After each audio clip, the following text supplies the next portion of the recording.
It got pretty ugly behind closed doors when President Trump came to Capitol Hill to meet with GOP senators amid a series of feuds that have left his party in a state of disarray. I'm not going to be bullied when I'm trying to get answers for the American people.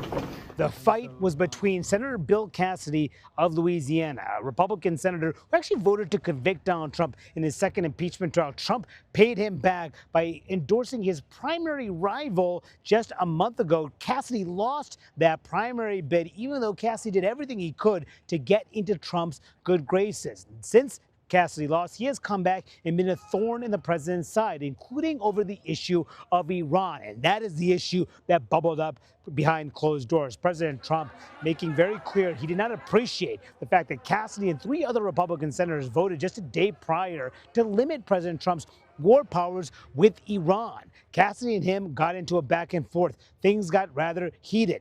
Trump told Cassidy to sit down. Cassidy would not sit down, I'm told from sources who were in the room. And then Trump called him a lunatic. Cassidy responded by referring to Trump as his brother. President Trump said, "You are not my brother." Eventually, things subsided and Cassidy sat down. When Trump left that closed-door meeting, he did not answer reporters' questions, but seemed to make a reference to Cassidy.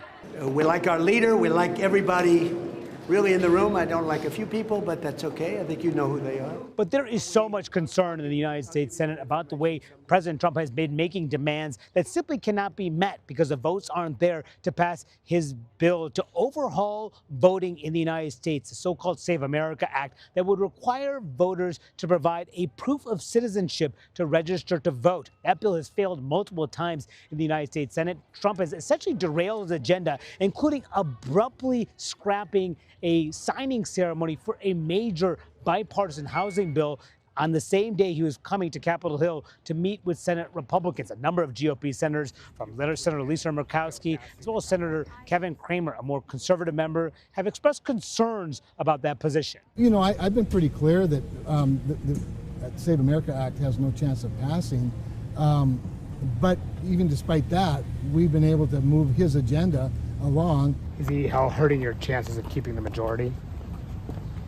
I'm just going to say I don't think it helps. People want us to be able to deliver on priorities, absolutely, and they want to focus on things that they're talking about back home, which is affordability.